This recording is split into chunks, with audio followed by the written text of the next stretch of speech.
وَأَمَّا الَّذِينَ سُعِدُوا فَفِي الْجَنَّةِ خَالِدِينَ فِيهَا مَا دَامَتِ السَّمَاوَاتُ وَالْأَرْضُ إِلَّا مَا شَاءَ رَبُّكَ عَطَاءً غَيْرَ مَجْذُوذٍ.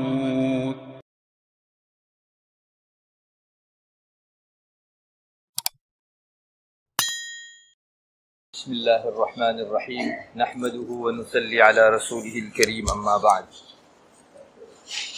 محترم دوستوں اور بزرگوں، جیسا کہ آپ جانتے ہیں میں رقیہ اور تعویذ کے سلسلے میں اسلام کی جو تعلیمات ہیں وہ آپ حضرات کے سامنے رکھ رہا تھا. رسول اکرم صلی اللہ علیہ وسلم سے متعدد چیزوں میں تعویذ اور جھاڑ پھونک اور دم کرنا منقول ہے. بہت سی دعائیں میں نے اس سے پہلے آپ کو حدیث شریف کی روشنی میں سنائی. الگ الگ پریشانیوں کے موقع سے نبی کریم صلی اللہ علیہ وسلم ان دعاؤں کو خود بھی پڑھتے تھے اور دوسروں کو تلقین بھی فرماتے تھے، سکھلاتے بھی تھے. بعض مرتبہ ہمارے یہاں کچھ لوگوں کے ذہن و دماغ پر کچھ خیال سوار ہو جاتا ہے جس سے جنون کی اور پاگل پنے کی کچھ کیفیت پیدا ہو جاتی ہے. بعض مرتبہ یہ چیز خارجی اثرات کی وجہ سے بھی ہوتی ہے. انسانوں میں جیسے اچھے لوگ ہیں اور برے لوگ ہیں، ویسے جنات کے اندر بھی دونوں قسم کے لوگ ہیں. تو انسان کے اچھے لوگ جیسے کسی کو فائدہ پہنچاتے ہیں اور برے لوگ کسی کو تکلیف میں ڈالتے ہیں، ویسے جنات کے بعض افراد جو شر پسند ہوتے ہیں وہ چھیڑخانی کرتے ہیں اور بعض لوگوں کو پریشانی میں ڈالتے ہیں. تو کسی موقع سے اس طرح اگر جن نے چھیڑخانی کر لی ہو تو انسان کے دماغ پر ایک خاص اثر چھا جاتا ہے جس سے کچھ پاگل پنے کا احساس ہوتا ہے. تو ایسے موقع پر بھی نبی کریم صلی اللہ علیہ وسلم کے صحابہ سے اس طرح کی تعلیمات ہمارے سامنے موجود ہیں کہ فلاں فلاں چیز پڑھنے کی وجہ سے ایک کیفیت جنون کی ختم ہو جاتی ہے. چنانچہ حدیث شریف میں ایک مشہور واقعہ حضرت ابو سعید خدری رضی اللہ تعالیٰ عنہ کا آتا ہے، اور اکثر تعویذ کی جو کتابیں ہیں یعنی اس کے جواز کے سلسلے میں فقہ میں جو کتابیں لکھی گئی اس میں حضرت ابو سعید خدری رضی اللہ تعالیٰ عنہ کا یہی واقعہ استدلال میں پیش کیا جاتا ہے. علامہ شامی نے بھی ایک رسالہ لکھ رکھا ہے، اس میں اسی حدیث کو ذکر فرمایا ہے. واقعہ کچھ یوں ہے، ابو داؤد شریف وغیرہ سب جگہوں پر یہ روایت موجود ہے. حضرت ابو سعید خدری رضی اللہ تعالیٰ عنہ ایک مرتبہ تشریف لے جا رہے تھے قافلے کے ساتھ. راستے میں ایک بستی کے اوپر وہ اترے. بستی والوں سے کھانا مانگا ہوگا، چونکہ اس وقت تو اتنی سہولیات نہیں تھی، تو جس بستی میں جاتے کچھ ایسے سخی اور دلدار لوگ ہوتے جو دوسروں کے کھانے پینے کا انتظام کرتے تھے. مگر اس بستی کے پاس جا کر حضرت ابو سعید خدری رضی اللہ تعالیٰ عنہ نے اور ان کے ساتھیوں نے کھانا مانگا تو کھانا ان کو نہیں دیا گیا. کچھ دیر ہوئی اور ان کے چند لوگ آئے. ایک روایت میں ہے ایک خاتون آئی، عورت، اور کہنے لگی کہ ہمارے سردار کو جنون کی کیفیت ہے، وہ پاگل جیسی حرکت کرتا ہے، اس کے دماغ پر کچھ خیالات سوار ہیں. تم میں سے کوئی آدمی اگر جھاڑ پھونک جانتا ہو تو ہم اس کو لے آئیں اور آپ علاج کر دیں. حضرت ابو سعید خدری رضی اللہ تعالیٰ عنہ نے فرمایا کہ ٹھیک ہے، لے آؤ ان کو، البتہ ایک شرط، ہم نے تم سے کھانا مانگا، تم نے کھانا نہیں دیا، اس لیے ہمارے اس علاج کے اوپر تم کو معاوضہ دینا پڑے. 30 بکریاں دینا طے ہوا. روایتوں میں آتا ہے 30 بکریوں کے اوپر بات طے ہوئی کہ ہم لوگ 30 بکریاں آپ کو دیں. حضرت ابو سعید خدری رضی اللہ تعالیٰ عنہ نے ان پر سورہ فاتحہ پڑھ کے دم کرنا شروع کیا. بعض روایتوں میں آتا ہے 7 مرتبہ سورہ فاتحہ پڑھتے اور جو تھوک جمع ہوتا اس کو اپنے ہاتھ پر لیتے اور اس پر پھیر دیتے. کچھ روز اس طرح کرنے کے بعد وہ آدمی ایسے اچھا ہو گیا، روایتوں میں آتا ہے جیسے کسی کو باندھ دیا جائے، وہ آدمی رسی سے چھوٹتا ہے تو کس طرح سے آزاد ہو جاتا ہے. یہ ان کا سردار اس علاج کی وجہ سے اتنا زیادہ بھلا چنگا ہو گیا اور انہوں نے وعدے کے مطابق حضرت ابو سعید خدری رضی اللہ تعالیٰ عنہ کو اور ان کے جو ساتھی تھے ان کو 30 بکریاں دی. کسی نے مشورہ دیا کہ 30 بکریاں ہم آپس میں بانٹ لیں، تو حضرت ابو سعید خدری رضی اللہ عنہ نے فرمایا کہ نہیں، رسول اکرم صلی اللہ علیہ وسلم کے پاس ہم لوگ جائیں گے، آپ سے پوچھیں گے، آپ جو حکم فرمائیں گے اس کی طرح ہم جو ہے تقسیم کریں گے۔ چنانچہ آپ صلی اللہ علیہ وسلم کے پاس سب لوگ آئے اور آپ صلی اللہ علیہ وسلم کے سامنے یہ بات پیش کی اور آپ نے فرمایا کہ تقسیم کر لو۔ غالباً آپ کا بھی حصہ اس میں نکالا گیا۔ اور ایک روایت میں آتا ہے کہ آپ نے یہ پوچھا حضرت ابو سعید خدری کو کہ تم کو یہ کیسے پتا چلا کہ سورہ فاتحہ میں اللہ تعالیٰ نے یہ تاثیر رکھی ہے کہ کسی انسان کے دماغ پر جنون سوار ہو، پاگل پنا سوار ہو، یا پھر اس طرح کے خارجی اثرات کی وجہ سے انسان پاگل پنے کا سا برتاؤ کرنے لگے تو اس پر سورہ فاتحہ اتنی اثر کرتی ہے؟ تو حضرت ابو سعید خدری رضی اللہ تعالیٰ نے فرمایا کہ اللہ تعالیٰ نے میرے دل میں یہ چیز ڈالی کہ تم اس چیز کو پڑھ کے دم کرو۔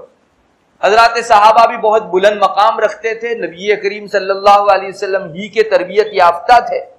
معلوم ہوا کہ اس روایت میں جب حضرت ابو سعید خدری نے ان کے ساتھ یہ جھاڑ پھونک کا معاملہ کیا اور سامنے والے کو اچھا بھی ہو گیا، نبی کریم صلی اللہ علیہ وسلم نے ان کی تصدیق کی کہ صحیح ہوا۔ اور اسی روایت سے یہ بھی معلوم ہوتا ہے کہ اگر کسی موقع پر کوئی آدمی جھاڑ پھونک کے مقابلے میں کچھ لینا چاہے تو شریر اسے اس کی حد میں رہ کر گنجائش ہے۔ بہرحال یہ ایک الگ مسئلہ ہے، اس روایت کے ذریعے سے محدثین نے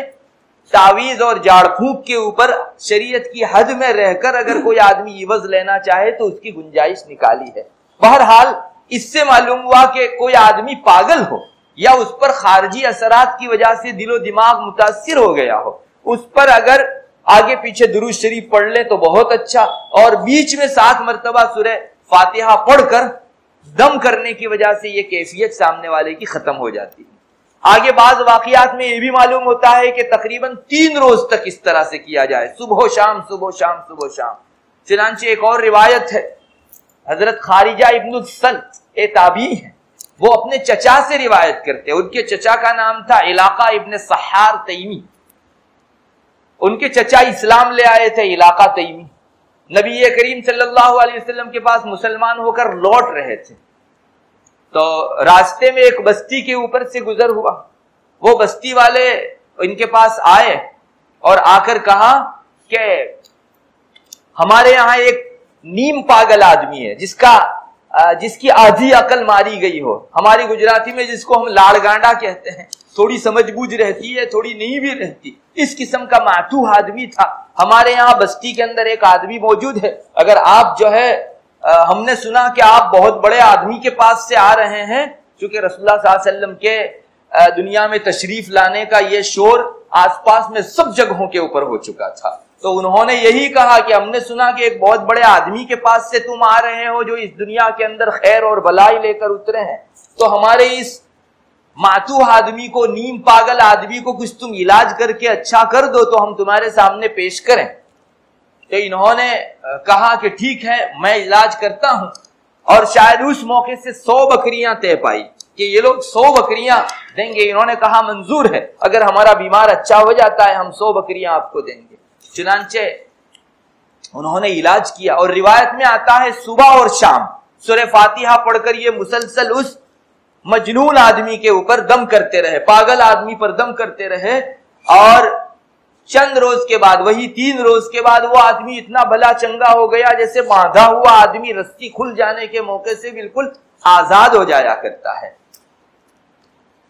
یہ لوگ رسول اکرم صلی اللہ علیہ وسلم کے پاس بعد میں پھر پہنچے،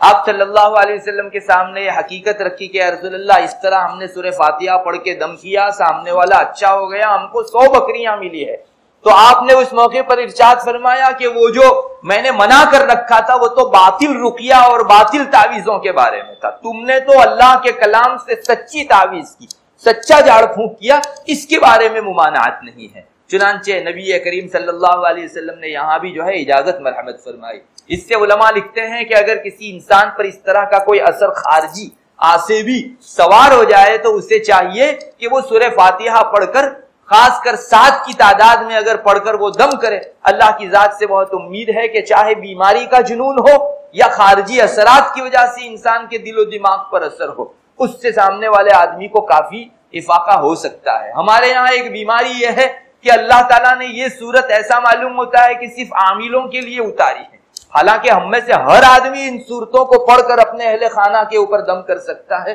اور ضرورت اسی کی ہے کہ میں اور اپنے رب کے درمیان میں کسی کو واسطہ کیوں رکھوں؟ آپ خود ہی اللہ تعالیٰ کے اس کلام سے فائدہ اٹھائیں اور اپنے اہل خانہ کی کوئی بھی بیماری ہو، بعض روایتوں میں تو یہاں تک آتا ہے کہ سورہ فاتحہ میں 99 بیماریوں کی دوا ہے سوائے سخت بڑھاپے کے، کہ اس کا کوئی علاج دنیا کے اندر نہیں، یا بعض روایتوں کے مطابق موت کے علاوہ باقی ساری چیزوں کا علاج سورہ فاتحہ میں رکھا ہوا ہے۔ ہمیں چاہیے کہ اللہ تعالیٰ نے ہم کو یہ چیز عطا کی ہے تو روزانہ ہم لوگ اگر موقع ہو تو، اور یا کوئی ایسی بیماری کا موقع ہو تو اس دن خاص جو بیمار ہو اس کے اوپر اس چیز کو لے کر دم کیا کریں۔ میں تو آپ کو کہتا ہوں اگر روزانہ صبح اور شام کوئی آدمی اپنے اہل خانہ کے اوپر سورہ فاتحہ پڑھ کے 1 یا 7 مرتبہ یا جتنا میسر ہو دم کر دے، انشاءاللہ دن بھر آدمی محفوظ رہے گا۔ اسی طرح جنات کا اثر ختم کرنے کے اندر سورہ قل اعوذ برب الفلق اور سورہ ناس، ان دونوں کی بھی بڑی تاثیر ہے۔ حضرت ابو سعید خدری رضی اللہ تعالیٰ عنہ ہی کی روایت مشکات شریف میں موجود ہے،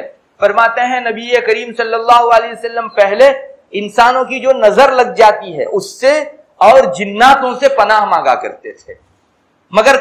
کوئی خاص کلمات اس وقت آپ صلی اللہ علیہ وسلم کے ہوں گے جن سے آپ پناہ مانگتے تھے، مگر جس وقت اللہ تعالیٰ نے یہ 2 صورتیں نازل کی جن کو معوذات کہا جاتا ہے، چنانچہ سورہ فلق اور سورہ ناس، قل اعوذ برب الفلق اور قل اعوذ برب الناس، اور بعضوں نے کہا ہے کہ چاروں کل، چونکہ روایت میں معوذات کا لفظ آیا ہے، تو چاروں کل اللہ تبارک و تعالیٰ نے جب نازل فرمائی تو اس کے بعد آپ صلی اللہ علیہ وسلم انہی کو پڑھ کر دم کیا کرتے تھے۔ معلوم ہوا کہ کسی کو اگر نظر لگ گئی ہو انسانوں کی تو اس پر یہ سورہ فلق و ناس پڑھ کے دم کیا جائے، روایت میں آ چکا ہے کہ رسول اللہ صلی اللہ علیہ وسلم کا معمول تھا اور اس چیز میں اس کا علاج ہے۔ اور اسی طرح دوسری چیز، کسی کو جنات لگا ہو، بعض مرتبہ میں نے جیسا کہ بتایا وہ اس طرح کا اثر کرتا ہے، تو ایسے موقع پر بھی سورہ فلق و ناس پڑھ کر دم کرنے سے سامنے والے آدمی کو راحت ہوتی ہے۔ اور بعض لوگوں نے یہ کہا ہے کہ جان کا ترجمہ جنات کے بجائے سانپ اگر کسی کو ڈس گیا ہو تو اس موقع کے اوپر بھی سورہ قل اعوذ برب الفلق اور سورہ ناس پڑھنے کی وجہ سے انسان کو جو ہے راحت ہوتی ہے۔ ضرورت اس بات کی ہے کہ ہم جہاں دستیوں علاج کرتے ہیں اور سب سے پہلے نگاہیں ہماری دنیاوی اسباب کے اوپر اٹھتی ہیں، بہتر ہے کہ ہم ان علاجوں کو مقدم رکھیں جن کا حدیث شریف میں ذکر آ چکا ہے، اور اس درجہ ذکر کے اس پر جو ہے الجواب صحیح، رسول اللہ صلی اللہ علیہ وسلم نے فرمایا ہے کہ یہ ٹھیک ہے، اس طرح سے کیا جا سکتا ہے۔ آپ نے اپنے صحابہ میں سے جنہوں نے اس درجہ علاج کیا ان کی تصدیق فرمائی اور تصویب فرمائی، درست قرار دیا اس کو۔ ہمیں چاہیے کہ ہم بھی ان چیزوں سے فائدہ اٹھائیں اور رسول اکرم صلی اللہ علیہ وسلم کے ان ارشادات کے اوپر یقین کے ساتھ عمل پیرا ہوں۔ دوسرے علاج جو شریعت کے دائرے میں ہیں آپ کو اجازت ہے، مگر سب سے پہلے آپ اپنے گھر کے اندر علاج کیجئے، اور اگر کوئی اللہ والا ہے، کوئی واقعی صاحب نسبت آدمی ہے، اس کے پاس جا کر آپ دم کرائیں تو شریعت میں اس کی بھی گنجائش ہے۔ اللہ تبارک و تعالیٰ ان چیزوں پر ہمیں یقین اور عمل کی توفیق مرحمت فرمائے۔ وآخر دعوانا الحمد للہ۔